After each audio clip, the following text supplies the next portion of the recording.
Hello everyone, I am Bhavna and you are watching Bhavna education diary. तो जो एक big day था वो आपका एग्ज़ाम हो चुका है, DULLB एग्ज़ाम हो चुका है। तो आई होप आप सबका एग्ज़ाम अच्छा गया होगा। तो सबसे पहले अगर हम इसको एनालाइज करें कि पेपर कैसा था, तो इसमें काफ़ी क्वेश्चंस क्या थे कि मैथ्स तो बिल्कुल नहीं था। तो BHU को लेके जो DU की यही थी, मतलब कि एक प्रिपरेशन कि सबसे पहले कोई भी एग्ज़ाम हो, हमें उसमें सारा जो सिलेबस एक गिवन होता है वो पूरा हमें करना होता है। वो पूरा इसलिए करना होता है क्योंकि जैसे DU है, DU का लास्ट ईयर जो पैटर्न था, अगर हम 17 देखें, 18 देखें, 19 देखें, तो एक पर्टिकुलर पैटर्न फॉलो नहीं हो रहा था। तो जब एक पर्टिकुलर पैटर्न फॉलो नहीं हो रहा है तो सबसे पहले यही था कि हम सारी चीज़ों को तैयार करें। और ओवरऑल अगर हम देखें तो ये जो आज का पेपर था ये 2019 के कंपैरिजन में इजी था, क्योंकि जो 2019 का पेपर था वो 2018 के कंपैरिजन में अनएक्सपेक्टेड था। 2019 के पेपर में काफ़ी जो है लीगल पोर्शन पूछा गया था, और वो 18 जितनी उसमें जीके और करंट अफेयर्स नहीं पूछी गई थी। 2019 के पेपर में मैथ्स भी बहुत कम पूछी गई थी, पैसेज नहीं था। तो अगर हम इस वाले पेपर में देखें तो इसमें काफ़ी क्वेश्चंस फैमिली लॉ के इजी थे। और इसके साथ ही यहाँ पे अगर हम देखते हैं तो CAA पे एक क्वेश्चन आया था। और यहाँ पे ओवरऑल अगर हम पूरा देखते हैं तो जो DULLB का 2020 का पेपर था ये BHU 2020 के कंपैरिजन में इजी था। अगर आपने सारे मॉक्स किए थे तो आप उन सबको टाइम मैनेजमेंट करने में आपको बाकी चीज़ों में प्रॉब्लम नहीं होगी। और अगर आपने हमारे सारे मॉड्यूल्स की वीडियो देखी है तो उसमें से भी काफ़ी क्वेश्चंस आए हैं। तो यहाँ पे क्या होता है कि आपको सारा अपनी तरफ से खुद प्रिपेयर करना होता है, क्योंकि आप अपनी वीकनेसेस को खुद जानते हो। और सेकेंड चीज़ यहाँ पे, जैसे मैंने हर वीडियो में बताया है कि आप नेगेटिव कितना अटैम्प्ट कर रहे हो, कितना पॉजिटिव अटैम्प्ट कर रहे हो, इससे बहुत ज़्यादा फर्क पड़ता है। क्योंकि मान लीजिए अगर आपने ज़्यादा नेगेटिव कर दिए तो आपका उतने नेगेटिव ना करने पर, उतने पॉजिटिव होने पर एडमिशन हो जाता। अगर आप उतने नेगेटिव नहीं करते तो जितना आपका स्कोर हो रहा है उतने पे हो जाता। तो यही स्मार्ट तरह से, आई होप आपने अच्छा पेपर अटेम्प्ट किया होगा। आप अपने जितने क्वेश्चंस आपने अटेम्प्ट किए हैं कमेंट सेक्शन में बताइए। और इसके साथ यहाँ पे जैसे कुल मिला के अगर हम कुछ क्वेश्चंस देखें, इसमें हम क्या डिस्कस करेंगे कि एक्सपेक्टेड कट ऑफ क्या हो सकती है। इस वीडियो में पेपर को एनालाइज करेंगे थोड़ा कि किस तरह के कुछ क्वेश्चंस आए थे और आगे क्या क्या प्रोसेस होगा। तो आप वीडियो पूरी देखिए। सबसे पहले हम कुछ क्वेश्चंस डिस्कस करते हैं, जैसे कि कुछ फैमिली लॉ के क्वेश्चंस आए थे। इसमें काफ़ी ज़्यादा जो क्वेश्चंस आए थे वो यूनाइटेड नेशंस के पूछे गए थे। जीके पोर्शन पूछा गया था, तो जीके पोर्शन भी जो था वो मॉडरेट था। और कुल मिला के यहाँ पे अगर हम देखें कि करंट अफेयर्स भी पूछा गया था, तो करंट अफेयर्स लास्ट ईयर के मुकाबले ज़्यादा था। और लास्ट ईयर 3 से 4 क्वेश्चंस मैथ्स के पूछे गए थे, इस साल बिल्कुल भी नहीं थे। तो इस साल जैसे कि आर्टिकल पूछा गया था यूनिफॉर्म सिविल कोड का, और यहाँ पे मैनेजर ऑफ वक्त में कुछ ऐसे ऐसे क्वेश्चंस पूछे गए थे। तो यहाँ पे इतनी डिफिकल्टी जो हमारे नॉन में स्टूडेंट्स हैं उनमें काफ़ी स्टूडेंट्स को इतनी ज़्यादा डिफिकल्टी नहीं हुई है, सबने अच्छे से पेपर अटेम्प्ट किया है। तो यहाँ पे सारा क्वेश्चन, अभी जो क्वेश्चन पेपर है DU की साइड पे नहीं आया है, वो साइड पे आते ही हम सारे आंसर्स के एक्सपेक्टेड आंसर की जो है चैनल पे प्रोवाइड कराएंगे। तो इसके साथ यहाँ पे अगर हम देखते हैं कुछ क्वेश्चन ट्रिप्स जज, तो यहाँ पे सिटीजनशिप पे आया था। और इसके साथ यहाँ पे Bharat Ratna not awarded to, इस तरीके के लीगल मैक्सिम इग्नोरेशिया और फिल्म फेयर अवार्ड्स के विनर, और यहाँ पे divorce under special marriage act, इस टाइप के कुछ क्वेश्चंस आए थे। और अगर हम इसमें कॉन्स्टी की बात करें, कॉन्स्टी पोर्शन इजी आया है, डिफिकल्ट नहीं आया है। और इसके साथ हमारा जो नेक्स्ट पोर्शन है रीजनिंग का, रीजनिंग, सेटिंग अरेंजमेंट, पैसेज, ये सब बहुत ईजी आया है।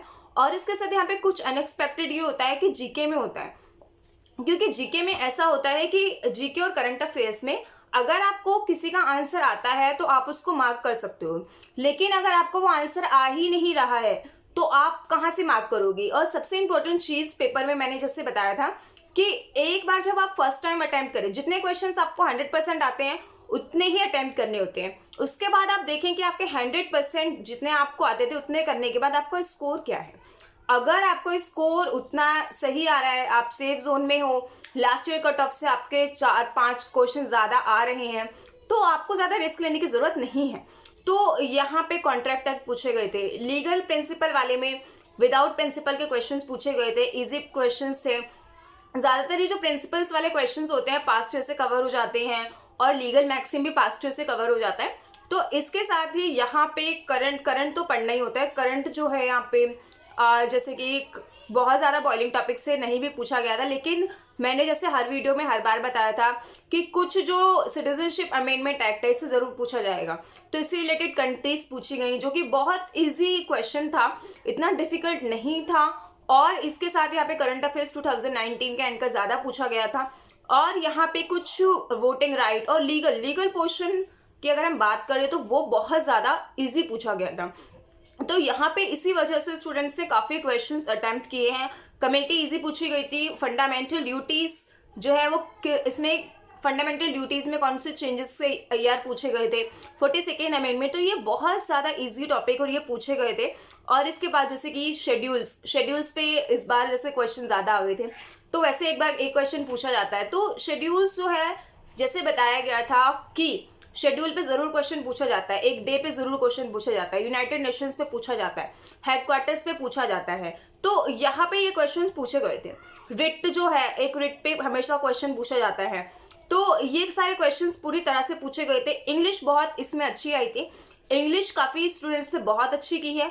और इसके साथ ही यहाँ पे अगर इन सब क्वेश्चंस के बाद अब अगर हम सारा पेपर देखें ओवरऑल, तो 2019 के कंपैरिजन में ये इजी था।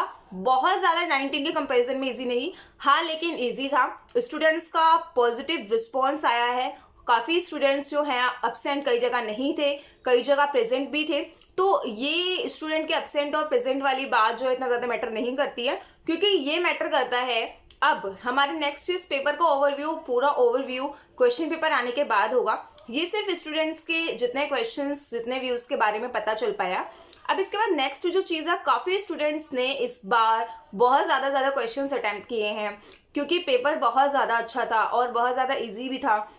तो यहाँ पे क्या है कि इसके साथ साथ अब जब बहुत सारे बच्चों ने जब पेपर ईजी होता है तो कट ऑफ क्या होती है कि कट ऑफ हाई जाने के चांसेस होते हैं। हाई जाने के चांसेस इसलिए होते हैं क्योंकि अगर पेपर इजी है, स्टूडेंट्स ज़्यादा स्कोर करेंगे तो उसके साथ साथ कट ऑफ हाई जाएगी। क्योंकि डीयू में क्या है कि यहाँ पे पर्टिकुलर सीट है, डीयू का बीएचयू की तरह नहीं है और दोनों में अलग अलग है। काफ़ी स्टूडेंट्स ने दोनों दिया होगा, अब वो कंफ्यूज नहीं होना है। तो जैसे कि यहाँ पे अब कट ऑफ की काफ़ी हर स्टूडेंट के जुबान पे यही सवाल है, कट ऑफ कितनी। तो सबसे पहले अभी एग्जैक्ट कट ऑफ हम नहीं बता सकते, कोई नहीं बता सकता। हाँ, लेकिन ये चांसेस हैं, पेपर इजी आया है तो लास्ट ईयर से कट ऑफ थोड़ी सी हाई जाएगी, थोड़ी सी। तो लास्ट ईयर कट ऑफ जैसे कि जनरल की 222 गई थी, ओबीसी की यहाँ पे गई थी 164 to 3 अराउंड गई थी, इतनी। ये मिनिमम कट ऑफ है, लास्ट कट ऑफ है। तो यहाँ पे इन कट ऑफ्स के साथ आपको क्या करना है, अगर आप जनरल में 230, 235 प्लस स्कोर कर रहे हो तो आप अपने आप को आराम से सेफ मान सकते हो कि हाँ, आपका एडमिशन हो जाएगा। I am talking about last cut off, highest तो बहुत आगे जाएगी। तो ये लास्ट कट ऑफ तक कितना गिर जाएगा। और इसके बाद ओबीसी जैसे कि ये अप्रॉक्स है, जैसे लास्ट कट ऑफ जितनी गई है उससे आप 10 अराउंड अपने मार्क्स को और ज़्यादा देखो, क्योंकि थोड़ी सी कट ऑफ बढ़ने के चांस हैं।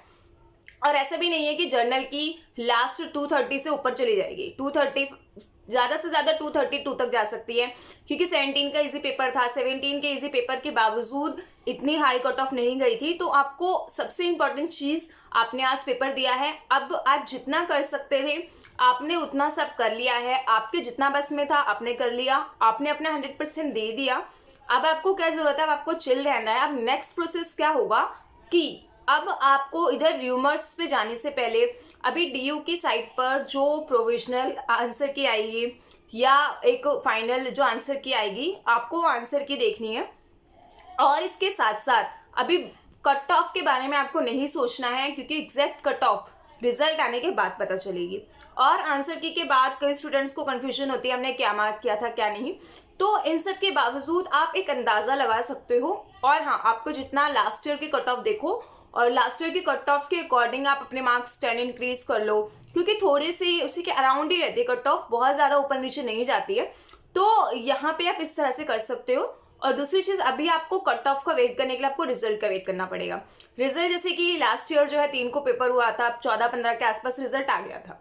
तो यहाँ पे क्या है कि अब रिजल्ट आपके आने के चांसेस कितने हैं, रिजल्ट आपका आ सकता है यहाँ पे अभी अभी जैसे नो को पेपर हुआ है तो ये 20 के आसपास आपका रिजल्ट आ जाएगा। बाकी कोविड-19 की वजह से काफ़ी स्टूडेंट्स को बहुत ज़्यादा प्रॉब्लम हुई। कोविड-19 पे क्वेश्चन नहीं आया, ये अच्छी बात है। तो जनरली यहाँ पे क्या है कि अब आपको चिल करना है, और इसके साथ साथ जिनका स्कोर कट ऑफ के मार्जिन से बहुत ज़्यादा हाई है तो उनको चिंता करने की तो कोई ज़रूरत है ही नहीं, क्योंकि आपका डेफिनेटली हो जाएगा। और इसके साथ अब देखो क्वेश्चन कट ऑफ के बारे में सबको इधर उधर से क्वेश्चंस पूछना बंद कर दो, और क्वेश्चंस पूछने के अलावा इधर उधर सर्च करना बंद कर दो। कट ऑफ कितनी जाएगी, रिजल्ट का वेट करो, अपने मार्क्स देखो बस। और इसके साथ ही जैसे ही रिजल्ट आएगा तो वहां पे आप सीरियल नंबर से काउंट कर सकते हो, जितनी सीट्स होगी उतने बच्चों को वो कट ऑफ में पहली कट ऑफ में बुला लेते हैं। तो बाकी सारे आपको अपडेट्स हम अपने चैनल पे देते रहेंगे कि किस तरह से आपको अपना रजिस्ट्रेशन यहाँ पे काउंसलिंग के वक्त क्या करना है, आपको कौन कौन से डॉक्यूमेंट्स लगेंगे, क्या क्या प्रोसेस होगा, सब कुछ आपको यहाँ पे बताया जाएगा। आप हमारे चैनल के साथ जुड़े रहिए। और जैसे ही यहाँ पे डीयू के आंसर की रिलीज होगी या इसमें कुछ क्वेश्चंस चैलेंज किए जाते हैं, कुछ क्वेश्चंस के आंसर, सब कुछ हम यहाँ पे डिस्कस करेंगे। और इसके साथ ही काफ़ी बच्चों को ये डाउट है कि उनका बिल्कुल भी नहीं होगा, तो आपको मैं ये कहना चाहूँगी कि आपको अभी ये नहीं सोचना है, आपको अपनी होप एकदम एंड तक रखनी है, क्योंकि यहाँ पे कई बार अनएक्सपेक्टेड भी कुछ चीज़ें हो जाती हैं, कई बार कट ऑफ लो चली जाती है या कई रीज़न से। तो आपको अभी नहीं पता, काफ़ी बच्चे भूल गए हैं कि उन्होंने क्या मार्क किया था, क्या मार्क नहीं किया था। तो डोंट पैनिक, जो कर चुके, जो हो चुका वो हो गया। आप सिर्फ वेट करो, पॉजिटिव सोचो। और इसके साथ यहाँ पे जब तक रिजल्ट नहीं आता तब तक होप बना के रखो। रिजल्ट के बाद भी आपको होप इसलिए बना के रखनी है क्योंकि कट ऑफ, जब तक आपकी कट ऑफ नहीं आ जाती, last cut off, till the last cut off आपको होप रखनी है। उसके बाद जो भी होगा देखा जाएगा। तो इसके बाद आज के लिए इतना ही, और मिलते हैं नेक्स्ट वीडियो में। नेक्स्ट वीडियो में हम बाकी चीज़ों को डिस्कस करेंगे और यहाँ पे काफ़ी क्वेश्चंस को भी डिस्कस करेंगे।